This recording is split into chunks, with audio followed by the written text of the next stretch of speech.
Welcome. I'm Ada Kay, your deaf courtroom commentator, breaking down the gripping courtroom drama, providing ASL interpretation when possible, while making justice accessible to everyone. Grab your favorite cup of Java and let's dive in.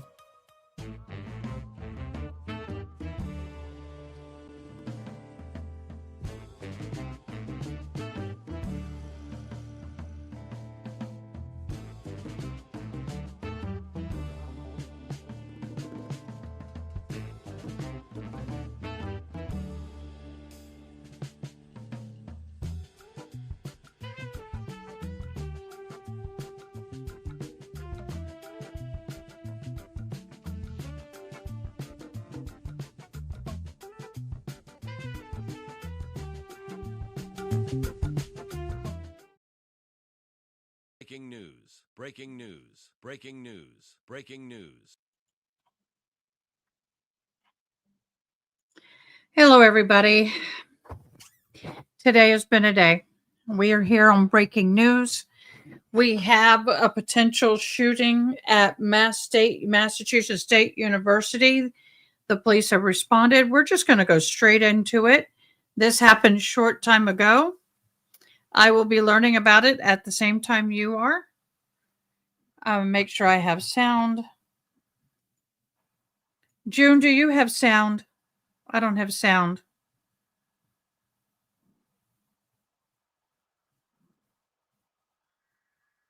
Uh-oh. June, I need you to let me know if we have sound. Because I don't.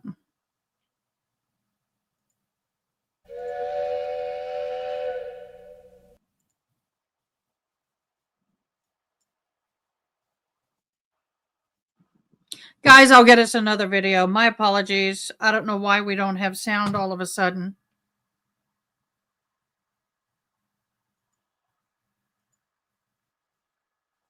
Let me get a new link. Sometimes that happens. I am learning of this at the same time you guys are. Let's go ahead and go to this video.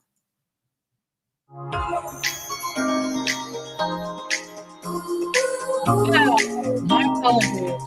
Maria, we just arrived and we're on Mount Vernon Street. This is the east side of campus. We have two freshmen here. Someone is saying that it started out as reports of the shots fired. There was thoughts of a hazmat situation. Emily, both freshmen. Tell us what you experienced coming out of the building. Which building? What were you told? So I reside in the east building, and what happened was we had gotten an alert telling us that there was basically something happening around the building. They said initially to barricade not barricade. We chose to, but I did barricade myself in the room, and they told us to stay put. And then eventually we heard like pounding on the doors. Police came up and they told us to basically just walk down the stairs with our hands up. We started walking down, and I kid you not, as soon as we got outside, we saw a swarm of them just running towards the quad. And I think it was only one of them told us to start running the other way. So other people didn't hear that. I had to yell at them, run the other way. And then we all started dashing over here. Did you see anything dangerous? The person, the suspect that could be here, that they could be? No. Okay. What was your experience? Where were you in all of this? I was in my dorm alone. My roommate left, and then I just got the notification saying that there's an emergency, but they didn't give us out any information. And then I just heard these policemen just knocking on our doors, banging, telling us to come outside. But I didn't even know what was going on. So, and then I heard after that there was an active shooter, but that is unconfirmed at this point. There's been no confirmation of that. When you said in your dorm, much of the focus is on the east building, this building behind us here. Can you point it out? And is that your dorm? Yeah, right there. How are you feeling right now? I'm feeling very not scared, but also I don't know what's going on, so confused. Yeah, and this started about 3:45. You're rather calm now, but coming down this stairs. I'm pissed. To be quite frank with you, I'm really pissed right now. I feel like this is a really good reflection of the stuff that happens in our country right now. Right. And there's so little stuff being done to address it. And I feel like, you know, we're all students. We all have lives ahead of us. Nobody should have to go to school in fear about getting shot. That's ridiculous. So I feel like there needs to be immediate action because this is getting out of hand. It's been getting out of hand. And I feel like it's funny because I feel like in 2-3 days or so, nobody's going to care about this anymore. It's going to be gone. And that's the problem. So it can repeat. This needs to get fixed. Thank you. Very well said. Emily and Emily, both freshmen here at the UMass Boston campus, talking about their experience on the situation that started around 3. What happened? Okay, so it stopped right there. There has been an all clear, but we are going to go. Likely, we all need it. Yeah, we did. You know, There was given an all clear. Let me go over here. We got another.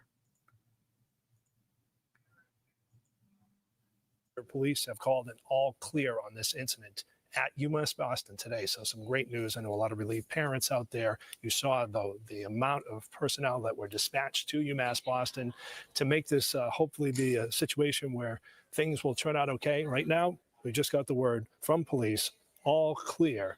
And let's go over to Cale Thompson now. He's been following the developments, and you're talking with Dan Linsky, I understand, as well. I was actually just. Okay, before we go there, we're going to go over here after a commercial.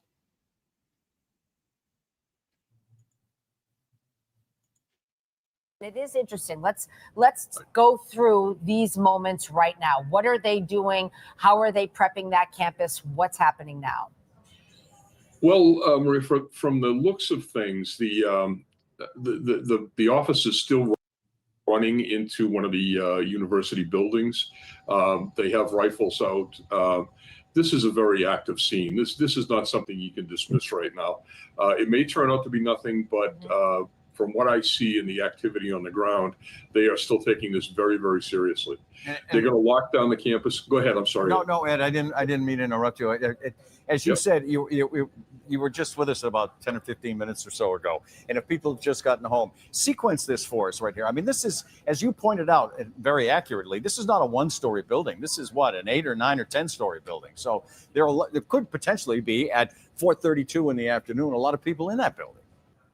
That's correct. And if they find evidence that a shot was fired in there, be it video evidence, a person testifying or telling the truth on an incident, or any kind of damage that's done to the building, you know, bullet holes, spent cartridges, then they're going to lock that building down and clear it room by room, floor by floor.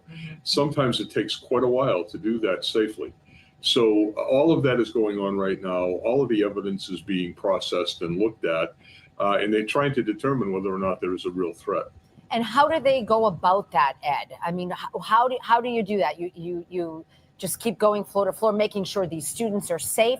How does that whole process work? Well, I've had to respond to these incidents, and basically the first officers on the scene will put together a entry team. They'll go into the building, and they will start to ask the people inside the building where the shots are coming from. They're certainly listening for shots, and their responsibility is not to evacuate the building or to provide first aid to people who may have been injured. Their responsibility is to go to the sound of gunfire and neutralize whatever threat exists. And that's the first responsibility of the officers. As more officers arrive at scene, they'll establish a perimeter around the scene. Right. And then they'll start to try to get people either to shelter in place or to evacuate in a safe manner, depending on the circumstances. And I was just going to say that one shot showed just so many police cars there, various branches of. This is video of the students being evacuated. There's just a large police presence on that campus right now. That's what indicates to me that this is not something that might be a false report. When it takes a while to get that kind of resources to that scene. So the initial officers, the initial contact officers that are in the building are reporting out everything they're seeing. And the more evidence that they have of a real shots fired incident, the more officers will roll on the scene. So as we look live here, well, as we look at these images, rather, that's not live. That is from Sky 5, and you see these students who are obviously on the phone and there is a report of shots fired. So they're pouring out of that building, and we saw that, like you just said, Ed, here at Channel 5, that large police presence. And Ed Davis, this is something that you say they have to go in, obviously, and investigate and look where that shot was potentially, if that was the case, fired. How do you do that? I mean, it's interesting. This is your expertise, not ours. Right. Well, there'll be witness reports. There'll be video. These buildings are heavily covered by cameras. So there's a control center, and I'm sure there are Boston police officers and university police officers in the control center looking for the latest information. They can isolate that pretty quickly. Right. And if you have a shooter that appears on video, then they're going to have a location, and that location will be locked down. And that's when the process of clearing and securing the facilities begins. And then what is the responsibility at that point of how do you communicate with the students? How do you give that information? This is a delicate dance that happens here, correct?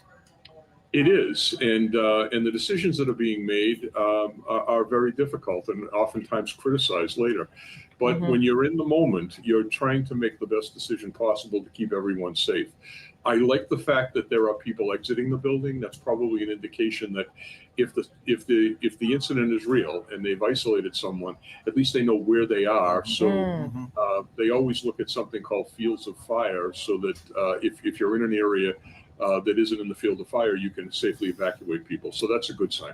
Control room, if you can find that video of the students evacuating the building. I wanted to talk about this one thing that somehow in today's world we have become, I don't know what the right word is to this, but the students who evacuated the building at UMass, just on the little video clip that we've seen here for the last 25 minutes or so, would seem to indicate they calmly walked out of the building. There was no panic. There was no run. They weren't desperate.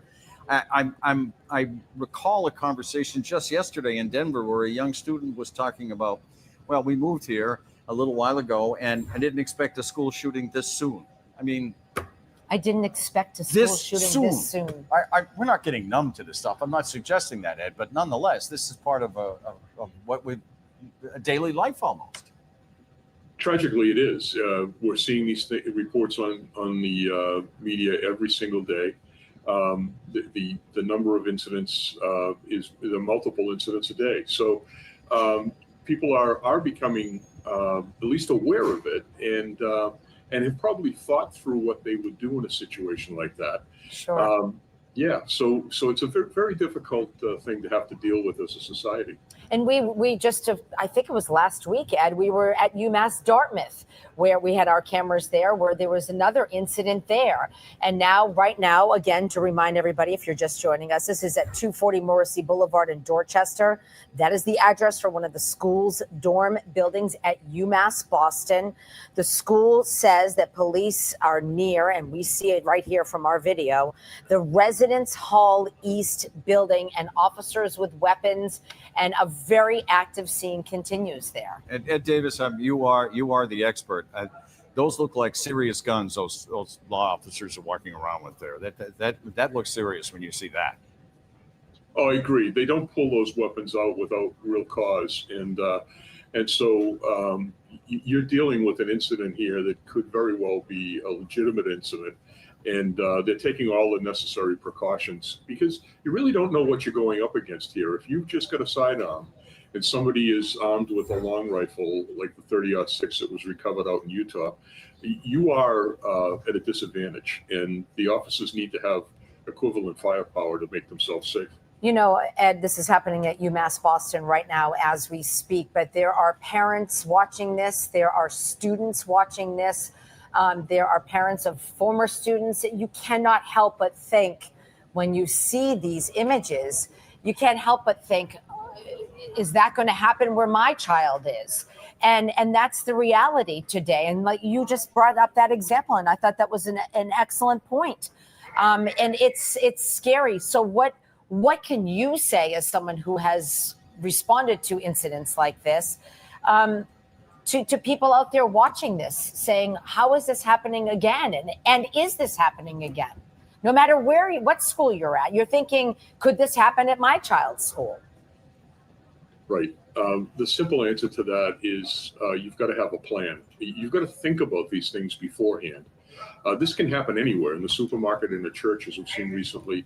But we train people on this every day, and our training is around being aware of your surroundings, paying attention to where the exits are, and making sure that you have a plan if something were to go sideways to get out and to make yourself safe, and really to get as far away from the threat as possible. Distance between you and the threat is the most important thing.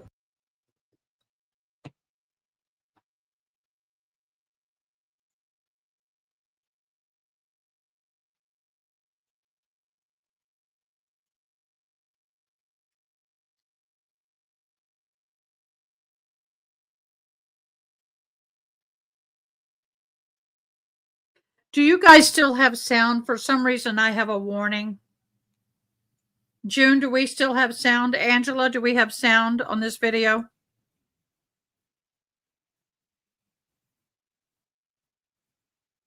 Nod your head if we have sound. That's what I thought. I got to refresh the browser. Give me a minute.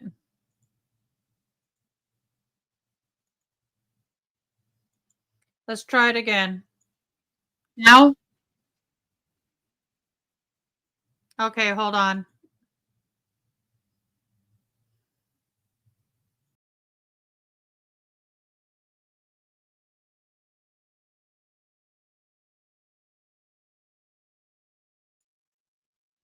Sorry about that, guys. For some reason, it knocked me out. I mean, I lost sound. Let's try again. Out there, you saw the amount of news here. Police have called it all clear on this incident at UMass Boston today. So some great news. I know a lot of relieved parents out there. You saw the amount of personnel that were dispatched to UMass Boston to make this hopefully be a situation where things will turn out okay. Right now, we just got the word from police, all clear.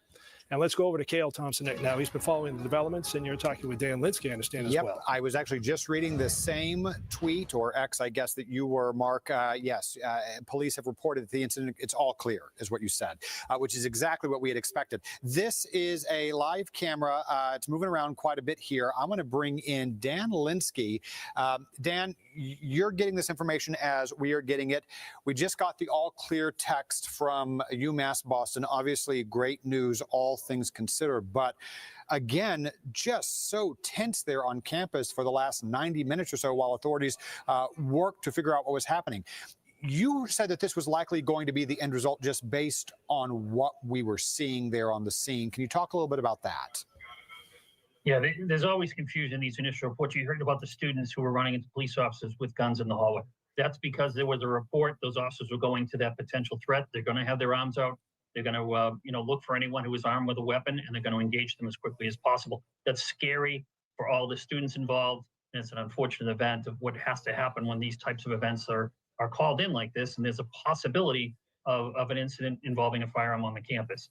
But from the number of officers and the number of things they were not doing and the way in which they were handling themselves, I had a feeling this was going to turn out to be something, whether it's a legitimate call or a spoofing incident, we don't know, that got them there initially. And then there was no evidence to support it. So I actually, while we're on air, got a text from one of my family members who was sheltered in place. And I told them, I'm confident you're going to be okay. It's just a matter of time. This is an abundance of caution situation right now. And just as you were coming, I had to send them the all clear message so that they can know and go on with their life.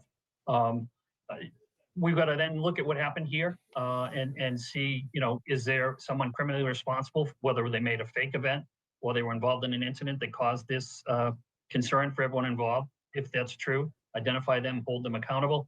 We have to do a little after action report here. We had a lot of students talking about they had no idea what to do. We live in a world where our kids have grown up since kindergarten dealing with lockdown drills and shelter-in-place drills. And when we've seen these attacks occur and schools have been well prepared and trained, we've been able to thwart those people from taking significant number of lives and mitigate and save lives. So if that's the assessment that the students are having, the university system has to look at what they are doing for training, preparation, technology to make sure that when these events occur, they can keep their folks safe, get them information quickly. And then, let's wait for the law enforcement response to see. At some point, we're going to have a press conference. Someone's going to tell us what they saw, why they did what they did, and then what the decisions were made. That should be looked at to see if there's any ways we can improve that as well. We always want to see if we can get better in these situations and learn from them.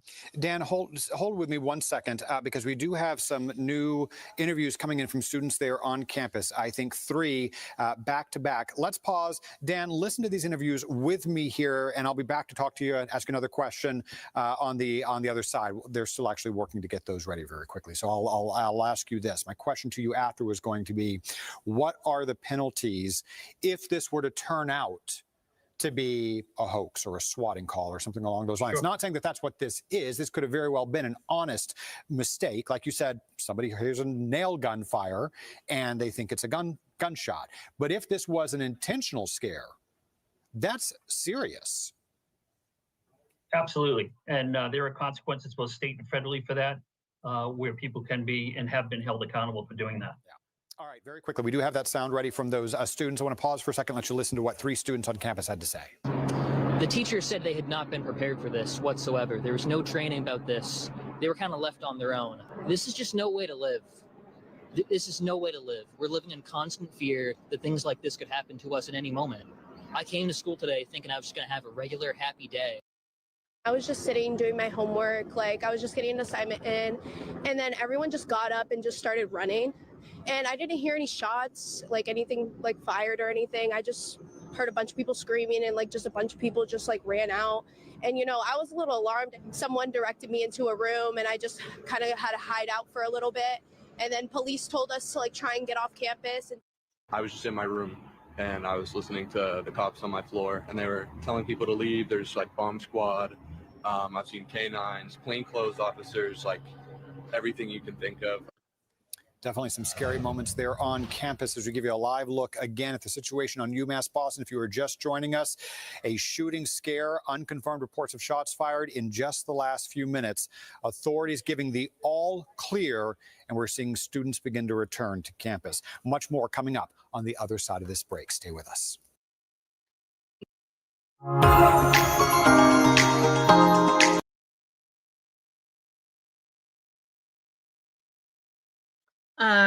Hold on. As to what prompted this massive response, and they're hoping to get some answers in the hours ahead. Some of the students we've been talking with live in Residence Hall East, where this investigation centered around unconfirmed reports of a shots fired here, and they hunkered down in their dorms, barricaded themselves inside their dorms. I think we've already seen that. Okay, guys, we've already seen that. So, let me see. Do we have anything else? 4:34. I think that's all we have right now. We are waiting for the interview.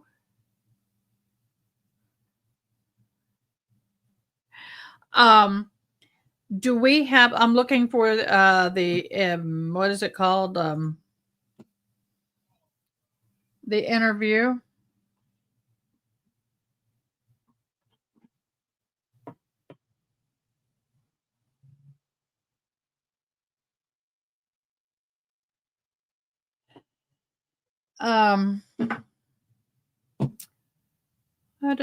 Forgive me. I'm searching for the interview because I wanted not the interview, the news press release.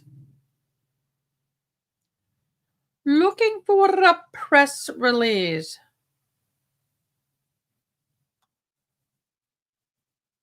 For the mass,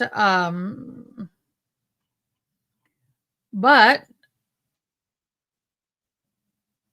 we do have another video. While I look for that, we are going to go also to now Charlie Kirk while I'm looking for that. Yeah, and I worry my daughter, hold on. I think all we have less is a very little powder, but a lot of 1836, depending on what you're looking for. contact Matthew.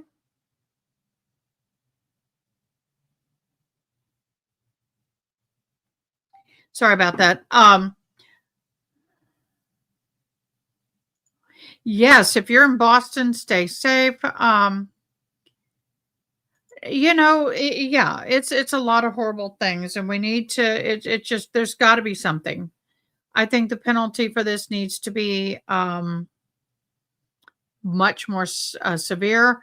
Yes, I thought a lot of what they said was true and good. So we're going to switch gears for just a minute while I look for that news conference if it was held, and then I we'll be back to that. But I want to watch this for a moment because this is also breaking news, just as important and vital. Kirk's killer, the shooter, took just one shot. And today, authorities released this image of a person of interest. They believe the shooter is college age and threw the murder weapon away in the woods when he made his getaway. Jim Murray is in Utah with the very latest. This is the person of interest in the assassination of Charlie Kirk. He's apparently attempting to hide his identity under a baseball cap and dark glasses. His shirt emblazoned with the stars and stripes and the slogan, "Land of the Free, Home of the Brave." That individual appears to be of college age. We are confident in our abilities to track that individual. Go, run! According to reports, his motive appears to be political, since bullets were found engraved with expressions of transgender and anti-fascist ideology. And as the hunt for him intensifies, we're getting a clearer picture of his murderous act. 11:52 a.m. The suspected shooter shows up on campus at Utah Valley University and climbs to the roof of the Losi Student Center. So there's somebody on the roof right there? He was videotaped on the roof, lying in wait like a sniper, with a clear line of sight to where Charlie Kirk's tent was set up. 12:15 p.m. Charlie Kirk arrives and tosses hats to the crowd. 12:20, a shot rings out. The conservative activist slumps in his seat and collapses to the ground. Rebecca Hales was 30 feet away and shot this video as she dove for cover. I was in shock, but I got down. I was with 3 other friends. They disappeared, and then I was getting trampled as we tried to run out. His bodyguards rushed to help him, desperately trying to revive him, but he was hopeless. There's literally nothing that can be done in that situation. That was a fatal wound. And I don't care if there was a trauma surgeon at the end of the steps there on the stage. There's very little chance that anybody would have been able to do anything to save his life at that point. As the crowd flees in panic, Kirk is carried away by his team and rushed to the hospital in an SUV. Stop! This video apparently shows the shooter fleeing across the roof.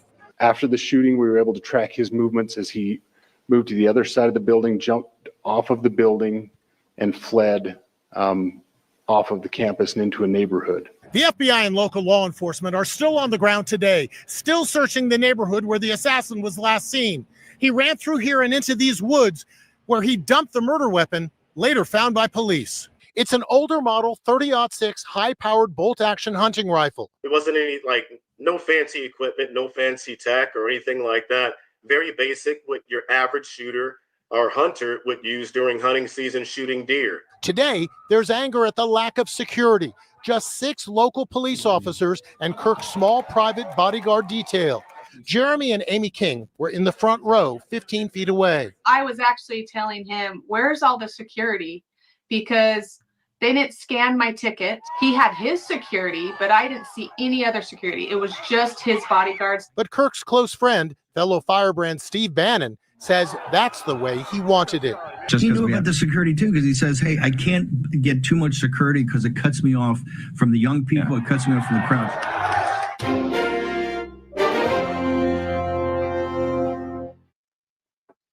Horrible. Okay, we're going to go here. He's right here on Live Now from Fox. And I did want to transition to some breaking news into our studio as 5 historically Black colleges and universities are now on alert after receiving threats. And I did want to share what each of these universities and colleges are sharing with the public right here. This is a social media post from Hampton University stating that the university has received notice of a potential threat and has ceased all non-essential activity effective immediately. They say the safety and well-being of our students, faculty, staff, and visitors remain our highest priority.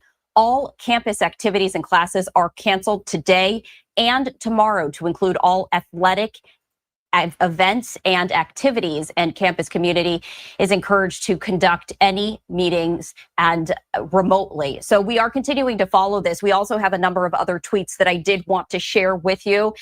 This from Southern University and AMM College stating that this university also has received a potential threat to campus safety and is on lockdown. They say that the lockdown applies to the entire Baton Rouge landmass, which also includes Southern University Law Center, Agriculture Research and Extension Center, and the laboratory school. They say if you are on campus, you should shelter in place until further notice, as the university is working with law enforcement agencies. We also have a number of other posts that we want to get to. This is from Alabama State University, as it has now canceled campus activities today, stating that the campus will be closed for the remainder of the day. Campus police, along with other law enforcement agencies, are actively clearing all buildings on campus. Once your building has been cleared, it says you will be permitted to leave only through the front entrance of your building. They say this is for your safety right there. So we are continuing to follow a number of other ones, including Virginia State University, stating that this university has received a threat to campus out of an abundance of caution. VSU rather remains on lockdown. Please continue to check for updates. And this final one that I did want to bring in, this is from Bethune-Cookman University, stating that due to a potential threat to campus safety, as a precaution, the university is currently on lockdown. All classes have been canceled. Students should return to their dorm rooms and shelter in place. All faculty and staff should head home, and those not on campus should plan to work remotely. Safety, they say, is our first priority, and we will continue to provide updates. So that is the very latest as we continue to follow all of these developments right here. We are working to gather more information just in terms of what these potential threats are, but out of abundance of caution, 5 different HBCUs are on alert after threats. This is a live look right here from Daytona. This is the area where Bethune-Cookman University is and now is currently on lockdown. So we did want to share the very latest with you, as 5 HBCUs are on alert after threats, many of them on lockdown, also canceling classes for today. And also we saw at least one of them canceling classes tomorrow as well, out of an abundance of caution. We are continuing to follow all of the very latest, and we, of course, will bring any additional information as it happens.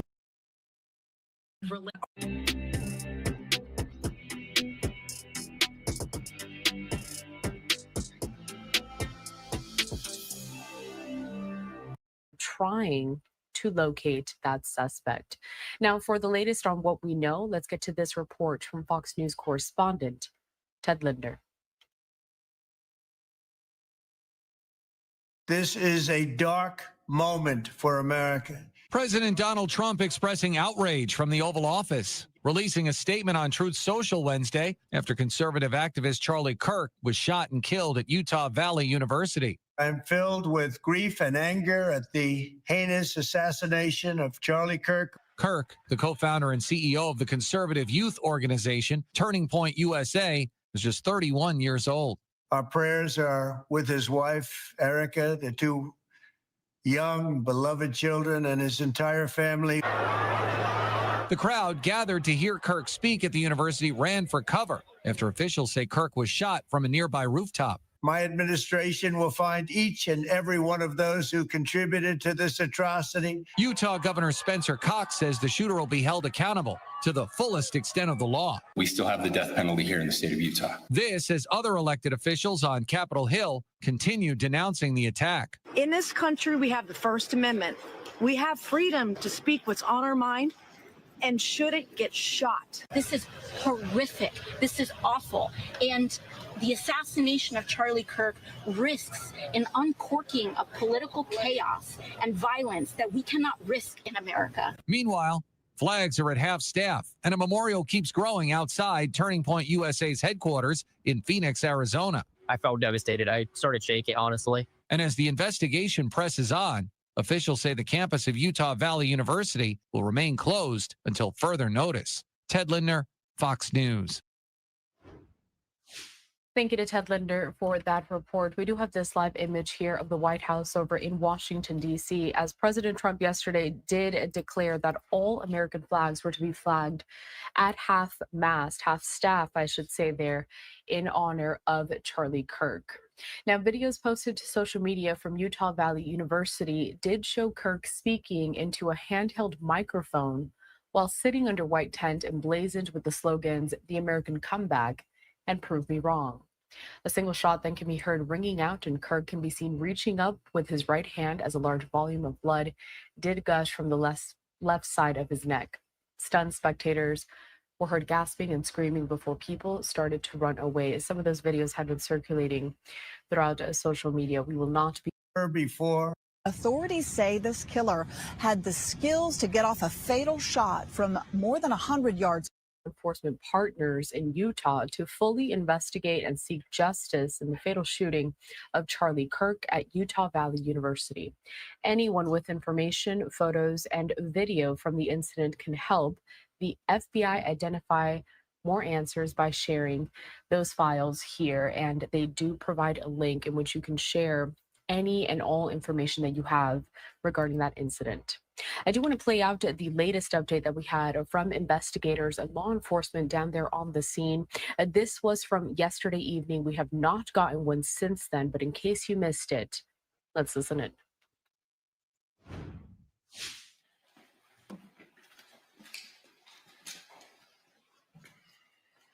Hello, everyone. I'm Bo Mason, Commissioner for the Utah Department of Public Safety. Today at approximately 12:20 Mountain Standard Time,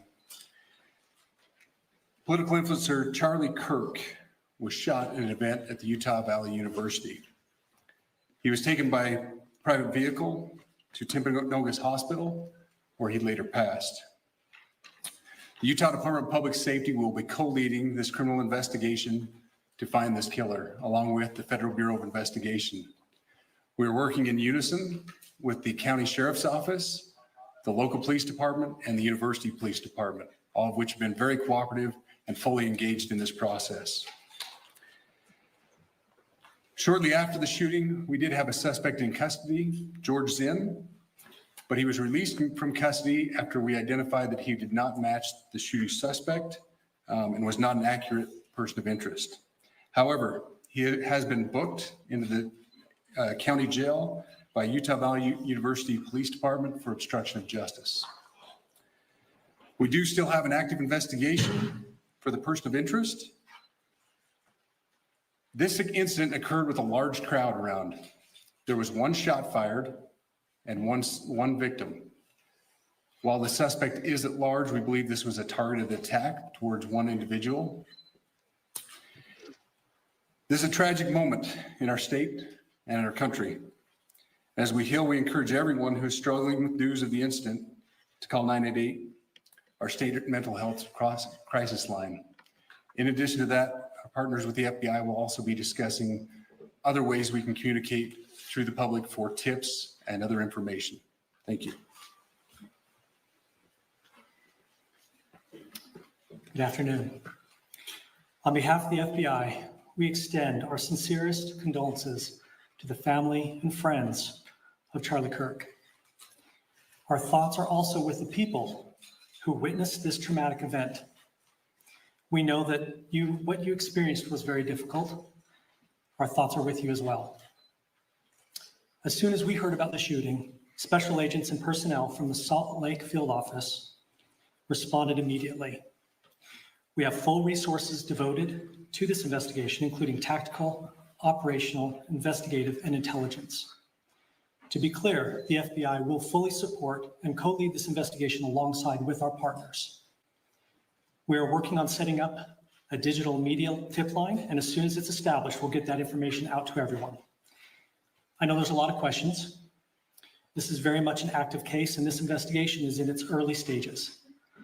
We are following all the leads and all the evidence. If anyone has any information, please report it to the FBI or local law enforcement. Thank you. On behalf of President Tumenez, who we've been communicating with, and she's on her way back right now, I say that on behalf of Utah Valley University, we are shocked and saddened by the tragic passing of Charlie Kirk. We express our sincere condolences to the Kirk family. We grieve with our students, faculty, and staff who bore witness to this unspeakable tragedy. He was invited by the student group Turning Point USA to speak on our campus. We firmly believe that UVU is a place to share ideas and to debate openly and respectfully. Any attempt to infringe on those rights has no place here. We do not condone any form of violence at UVU and seek to make our campus a safe place for all. Ladies and gentlemen, thank you for joining us on this dark and tragic occasion. I want to thank our law enforcement officers who are leading this investigation, starting with Chief Long and his response here with the UVU Police Department. We're grateful for your leadership and your team. And again, to the speakers that you've just heard from who are co-leading this investigation. I also want to recognize Sheriff Mike Smith, who has been an invaluable partner as this investigation moves forward. I've been in touch with President Trump, with FBI Director Kash Patel. We are completely aligned with our state and federal partners as we work through this case. Now, this is a dark day for our state. It's a tragic day for our nation. And I want to be very clear that this is a political assassination. We are celebrating 250 years of the founding of this great nation.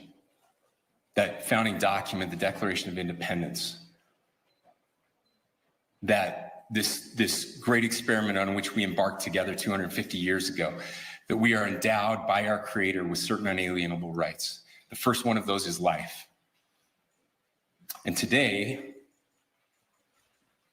a life was taken. Charlie Kirk was first and foremost a husband and a dad to two young children.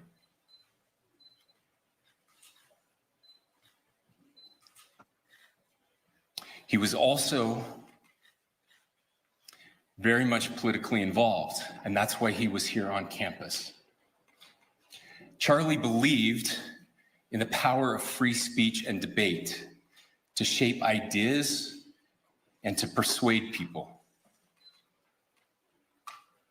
Historically, our university campuses in this nation and here in the state of Utah have been the place where truth and ideas are formulated and debated. And that's what he does. He comes on college campuses and he debates. That is foundational to the formation of our country, to our most basic constitutional rights. And when someone takes the life of a person because of their ideas or their ideals, then that very constitutional foundation is threatened. Now, we have a person of interest in custody. The investigation is ongoing. But I want to make it crystal clear right now, to whoever did this, we will find you. We will try you. And we will hold you accountable to the furthest extent of the law. And I just want to remind people that we still have the death penalty here in the state of Utah.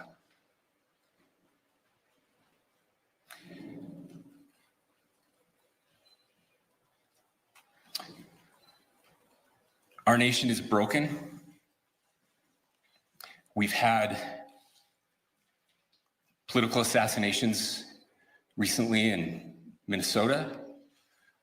We had an attempted assassination on the governor of Pennsylvania. And we had an attempted assassination on a presidential candidate and former president of the United States, and now current president of the United States. Nothing I say can unite us as a country. Nothing I can say right now can fix what is broken. Nothing I can say can bring back Charlie Kirk. Our hearts are broken. We mourn with his wife, his children, his family, his friends. We mourn as a nation.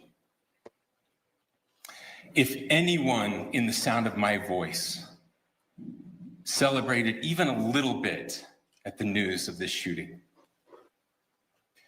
I would beg you to look in the mirror and to see if you can find a better angel in there somewhere. I don't care what his politics are. I care that he was an American. We desperately need our country. We desperately need leaders in our country. But more than the leaders, we just need every single person in this country to think about where we are and where we want to be. To ask ourselves, is this it? Is this what 250 years has wrought on us? I pray that that's not the case. I pray that those who hated what Charlie Kirk stood for will put down their social media and their pens and pray for his family, and that all of us will try to find a way to stop hating our fellow Americans. With that, we're happy to take a few questions. The FBI director is posting that a suspect is in custody. I would just like clarification. Do you or do you not have a suspected shooter in custody? We have a person of interest in custody that is being interviewed right now. That is not George Zinn. That is not George Zinn. That is correct. Are you still searching or looking for another shooter or anybody else related to this? Yes, we are actively looking for anyone and everyone who has any possible information relating to the shooting. Can you tell us details about the suspect being taken into custody? Where, how long ago? We cannot at this point, but we will get you that information when we can. Is there believed to be a second individual involved in the shooting? At this point, there is no information that would lead us to believe that there is a second person involved. Can you guys talk about the possible shooting?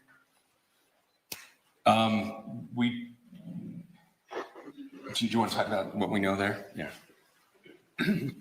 The only information we have on the suspect, the possible shooter, is taken from closed circuit TV here on campus. We do have that. We're analyzing it, but it is security camera footage, so you can kind of guess what the quality of that is. But we do know dressed in all dark clothing, but we don't have a much better description other than that. Where did the shot came from? The shot came from here on campus, from a location at a potentially from a roof, yes. A longer distance shot from a roof. So to clarify, with the security camera footage you have and the person of interest that's in custody, does that match up? That's what we're trying to decipher right now. So did FBI or DHS have anything on the threat board this morning? I can't speak. I'll just say that the investigation is ongoing, and as soon as we have further information, we will be sure to release it. So as you can see here, this was the latest update from investigators just yesterday. Very limited information as to what they could provide, especially because the search for the suspect does continue. The FBI, though, saying, quote, as soon as we heard about the shooting, special agents and personnel from the Salt Lake City field office responded immediately. We have full resources devoted to this investigation, including tactical, operational, investigative, and intelligence. To be clear, the FBI will fully support and co-lead this investigation alongside our partners. We're going to step away for a quick commercial break, but we continue with more on this developing story when we come back.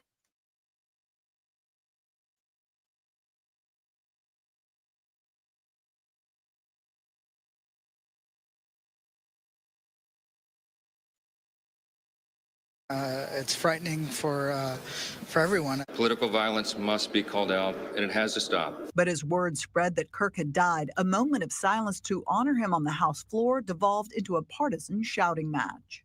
The House will be in order. In honor of Kirk, President Trump has ordered American flags to be flown at half-staff through Sunday evening. Corral, back to you. And Caroline, I do just have one brief question before I let you go, because with this attack and it really hitting so close to home when it comes to all of these political figures, have you heard of any maybe changes made to security specifically down there on Capitol Hill? Well, security is definitely tight today, coming on the anniversary of 9/11, certainly. But Speaker Johnson was asked about that last night. He said it is top of mind. Some lawmakers have been talking about that, but we have heard no official announcements yet. All right, Caroline Shively joining us live down there in Capitol Hill over in Washington, D.C. We appreciate your time. You take care. You bet. We are going to continue to follow this developing story, and I want to bring us out to this live image that we'll continue to bring throughout the day today over at the White House in D.C. As you can see here from this vantage point, those flags are being flown half-staff today by that order of President Trump that Caroline did mention during her report. This is all in honor of Charlie Kirk, who was killed again just yesterday, 31 years old there, when he was participating at an event at a college in Utah. We're going to follow all of these developments, bring you anything that we have here at Live Now from Fox, so make sure you stick with us. At the same time, I want to bring us out to this other live image that we are just getting into our newsroom as well, because today, we are also commemorating 24 years since the September 11th attacks happened. Okay, so they're going to go into the 9/11 information. We've had a lot of university. Yeah, here's the suspect. This is what I wanted to get to right here. Let's talk about this real quick, and then we're going to talk. We continue to work with members and make sure that they have the intelligence with the events that they go to, work with local law enforcement when they're outside of the D.C. area, and then be able to provide them the security that they need when they're here in D.C. Have you given them any guidance, or will you give them any guidance in particular about outdoor events? We continue to give them guidance when it comes to any event, depending on what our intelligence tells us for any given circumstance. Chief, what's the history of other bomb threats to the DNC, the RNC, other places? Ultimately, law enforcement is holding close to the vest the reason why they believe these photos are connected, and thereby this person needs to be identified to get further information. It may very well be their suspect. So that's and I'm going to have to pause it right here, Scott. On right now, we did bring this as breaking news to folks as well at home, that there was a bomb threat that was called in there to the Democratic National Headquarters in Washington, D.C. We're getting this live update there from police. They're now speaking. Let's listen in here on Live Now. All day long, we've had bomb threats and all kind of awful. And I think part of it may be the anniversary of 9/11. I don't know, but y'all, this has got to stop. We're tracking over 14,000 threats by the end of the year. So that environment was present before today, and we're prepared to keep the members of Congress. Do you guys have any idea where this particular threat against the DNC came from today? We're working through that right now. It came in through an email, message, but we're continuing to work the leads that we have to be able to hold folks accountable. Speaker Johnson said today that, in order to give every member of Congress a protective detail, you'd have to hire 5,000 more Capitol Police officers. And it's just, something like that isn't feasible. So, what are steps individual members could take, or, things that they could do in the interim to prepare their security? You've got Nancy Mace saying she's going to carry a gun. Other members saying they're going to stop holding outdoor events. We continue to work with members and make sure that they have the intelligence with the events that they go to, work with local law enforcement when they're outside of the D.C. area, and then be able to provide them the security that they need when they're here in D.C. Have you given them any guidance, or will you give them any guidance in particular about outdoor events? We continue to give them guidance when it comes to any event, depending on what our intelligence tells us for any given circumstance. Chief, what's the history of other bomb threats to the DNC, the RNC, other places on Capitol Hill here? I mean, we unfortunately respond to a number of these, and normally we don't have press conferences and we don't have, a number of reporters show up to report on these. It's something that we routinely respond to and clear on what I would say is a regular basis. But this is different today. After the events that happened yesterday, and we're talking about this is the anniversary of 9/11. And I think that's why you see me speaking here today, and I think that's why you all are here today as well. Wasn't it shortly before the 2020 election and January 6th that there was that last, I think, bomb that was placed outside the building? Is there any reminiscence to that incident and this happening again at the DNC? That was obviously long before I got here. But that incident is still under investigation, and that actually had something to follow up on rather than just a threat. All right, guys, we got time for a couple more questions. Then we can wrap Well, up. is the situation here all clear, or will it be kind of an ongoing assessment for the next coming days? I would expect in the next couple of hours we'll be able to clear this site and return to regular operations. All right, one more question. The importance of K9 units in this type of detection of any bomb threat. That's the way we are able to work very quickly to be able to clear a very large space is with our K9 and our K9 handlers that are expert at being able to do that. So we would not be able to clear something like this without a tool like what we have with our K9. Are there any plans, just very briefly, are there any plans to step up security either here around the Capitol or with members? We enhanced our security posture yesterday and continued it today, but we will continue to be in a heightened security posture going forward. All right. Thanks Thank so you. much. Thank you very much. All right, as you see there, did have to dip directly into that. This all happening outside of the D.C. headquarters in Washington, D.C. Want to put this up on your screen. This is from Fox 5, some of our partners there locally saying that Capitol Police are responding to a potential bomb threat directed towards the Democratic National Committee. Their office is held there at 430 South Capitol Street in our nation's capital. But as you heard there, saying that this bomb threat was not credible, but ultimately saying it came in through email. They also talked about the importance of using canines and sweeping the building in some of those investigations when these calls come in. And so now bringing back into the conversation, perfect person to have around in a conversation like this, Scott Duffy, retired FBI agent. Scott, what did you hear there that stood out to you as he was talking about that bomb threat that's now happening? Of course, all of this coming on the heels of Charlie Kirk's assassination just yesterday. Yeah, what I liked, what the chief had said, that this was a surprise to him with regards to having to come out and do a mini press conference, because he had indicated this is somewhat of a regular theme with regards to these bomb threats. So, and I have, in the course of my career, have come across many bomb threats that you can tell the different levels of the threats. It's something that goes out.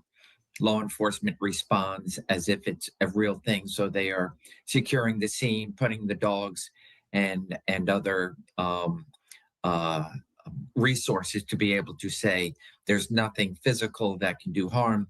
Now let's get to the investigation of working it backwards, whether it be by a cell phone, telephone, or in this case, an email. So I think he's already shown it's a regular thing for them. They have a great protocol in place and obviously resolving these so that way the employees can get back to work because they're probably evacuated and go on with their everyday business. But as you said, Christina, on the heels of the murder of Charlie Kirk, on the day of the 24th anniversary of 9/11, there's a heightened awareness, especially in this very politically just a lot of tension that's going on. So this is the right thing for the chief, and then to be able to put additional resources to ensure to those that are there that the threat is not a real threat. And I'm sure that makes a lot of folks feel at this time a bit better, as everyone honestly is on their pins and needles, especially in the political world. I do want to let you know that there was a statement that was released earlier today from some of those. They are saying that out of an abundance of caution, Capitol Police is conducting their interior sweep of the building. As DNC Chair Ken Martin has said, political violence in every form has no place in our country. We are grateful to the U.S. Capitol Police and DNC building security for responding so quickly and professionally. And so while we had that update breaking there, we still want to continue on now while we're here with Scott Duffy to talk about the other vantage point of the other major story that we had brought to folks as breaking news yesterday. Taking you back out live now at this point there in Utah. This is some zoomed in footage there on the screen, but this is at the Utah Valley University as this manhunt is still underway at this hour in the investigation of Charlie Kirk's death. Now the FBI releasing photos earlier this morning of that person of interest, saying that they would like to bring them in. So I want to put it up on the screen. You were responding to this, Scott. Unfortunately, we didn't have time to continue discussing. So as I'm putting this back up on the screen, I want to get your reaction to seeing some of these photos. How important is this that they're releasing this out to the world, asking for tips? And what do you notice about this particular picture that might be helpful to those investigators? Yeah, so the investigators are releasing what they believe will be helpful. So I imagine there are additional photos that they're combing through to figure out the direction, what else, who else he might have been connected with. But ultimately, like I have gone through many surveillance video, that you are looking at the clothing. Is there something unique to the logo on his shirt, to the logo on his hat?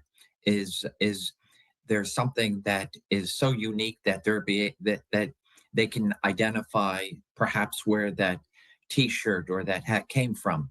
And trust me, they are sending resources if it's something that is somewhat unique, as opposed to, hey, thousands and upon thousands of people will have that. It's not a lead that you can quickly identify, because that is number one. Identify this individual. And then the tips that are coming through, the FBI knows if they put out something that's going to lead them down a rabbit hole. So you're dealing with probably tens of thousands of tips. Look at this individual. Does he look similar to somebody that you're on the bus with, the train with, passing on a street, and thereby you're going to call the tip line, but most likely it's not that individual. So they're going to concentrate on, are the tips coming from an area? So, for example, here in Utah, how fast is it that if this individual planned their escape to jump on some sort of airplane, mass transit, whatever have you, or in a car where they're able to get out of the area, but they want to be able to concentrate to where that tip most likely will lead to the identification. So this way they can now perhaps compare what they already have at the scene to what possible names that are being given to them by tipsters out there. So they're doing a lot with the photo itself, and then of course with the analysts that are running through, my belief, lots of tips coming in. This is a white male, looks to be like a white male, and dressed somewhat in a manner that any college student or anybody on a campus would look like.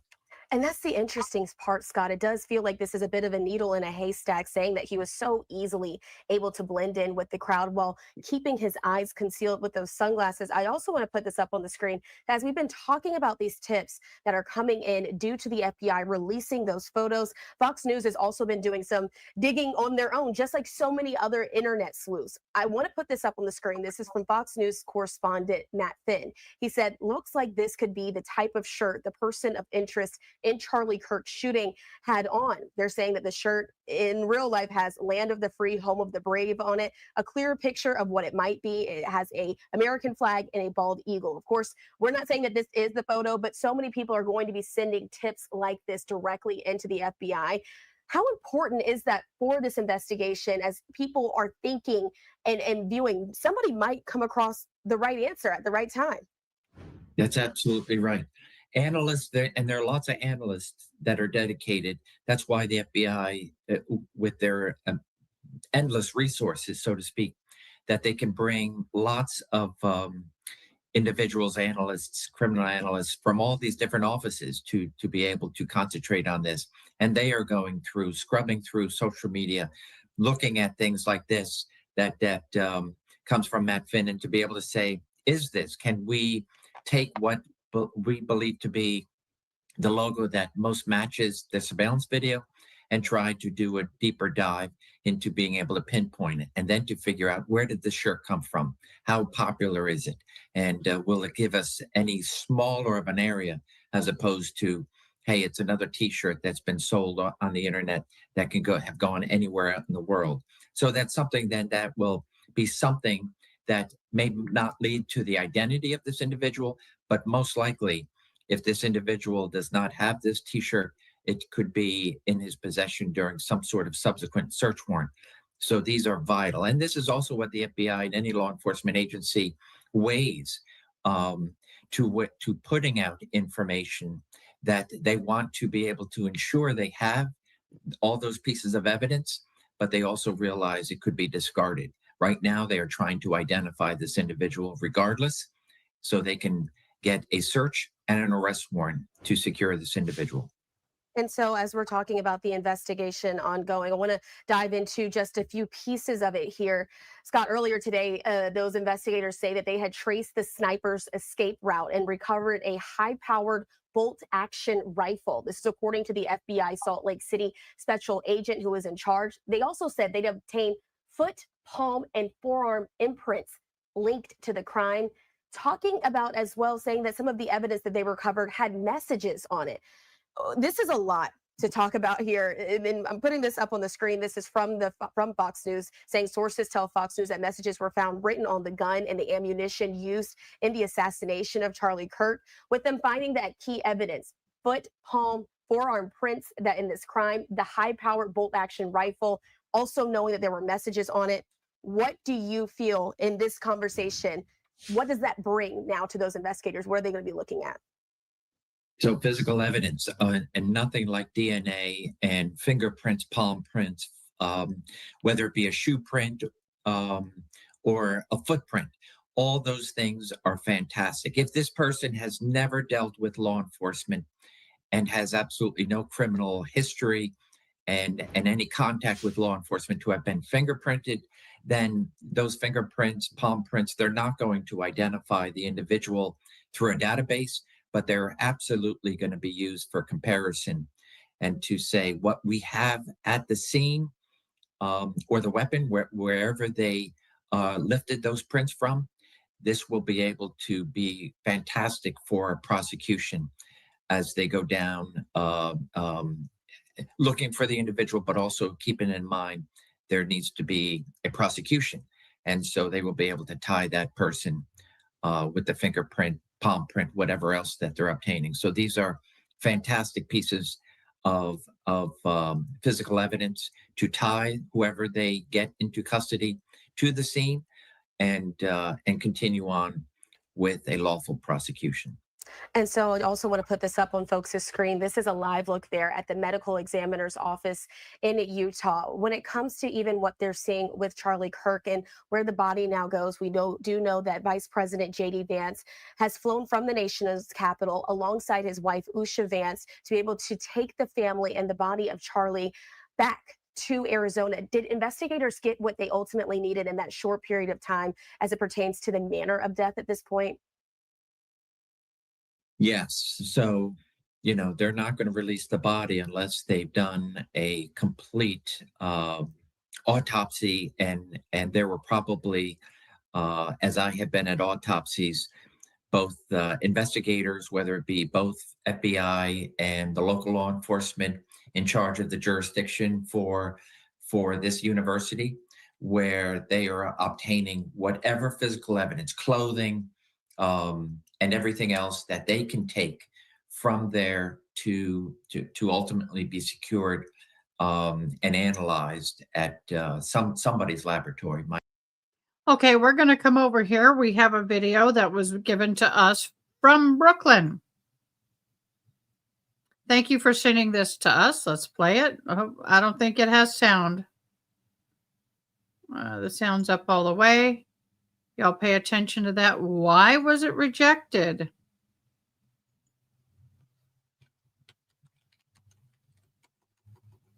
So that's the person of interest.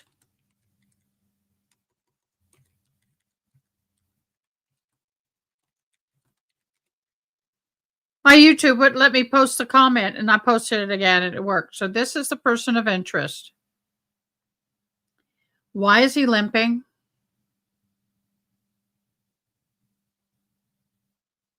After? And those people walking right there have no idea. Thank you, TMZ, for this. I give credit to the TMZ post. There he is. Yeah, but that was before. Now it's after.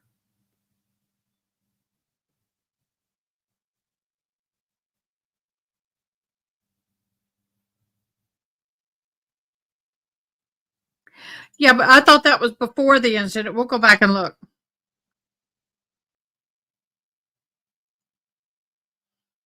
Okay. Let's go. Oh, still going right here. Wait, but he didn't have pants on. Okay, this is before. Okay, before he's limping.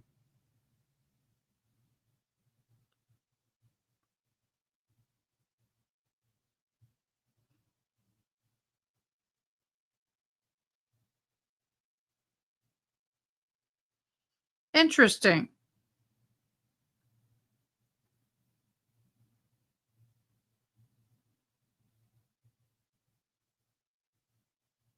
But where's the rifle? He had to have planted it because it's not on it. Oh, I wonder if the rifle is in his pants. Ah, there's why he's limping. He's got it shoved down, I bet, under his clothes. You try and walk with a rifle shoved in your pants. And see, there he's normal, and he didn't have the rifle. It was left. They got the rifle. Okay, that makes sense to me. I bet he had it in his pants. I don't think he's hurt. I bet he had it in his pants. Okay, guys, I have a hard stop at 6. Thank you so much for joining me today. I will not be live again until Tuesday. I am in the process of doing some moving of a business, and I have got to get going. We got to be out by Sunday night.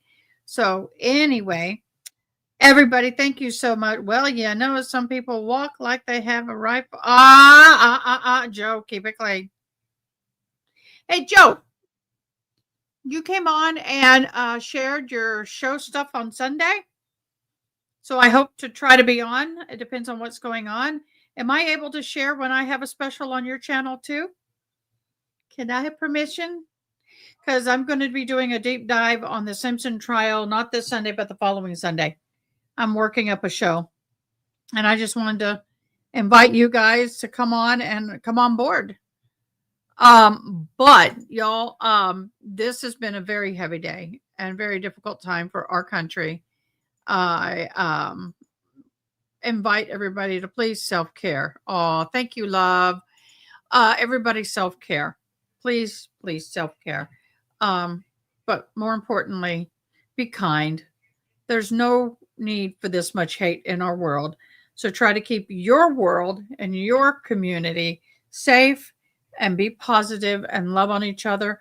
We will see you again on Tuesday, unless something comes up, and then I'll be live. But in the meantime, everybody have a nice, wonderful long weekend, and we'll see you Tuesday. Thanks a bunch. Thanks for watching. Please comment, like, share, and most importantly, subscribe. I hope you have an awesome day Till next time, take care.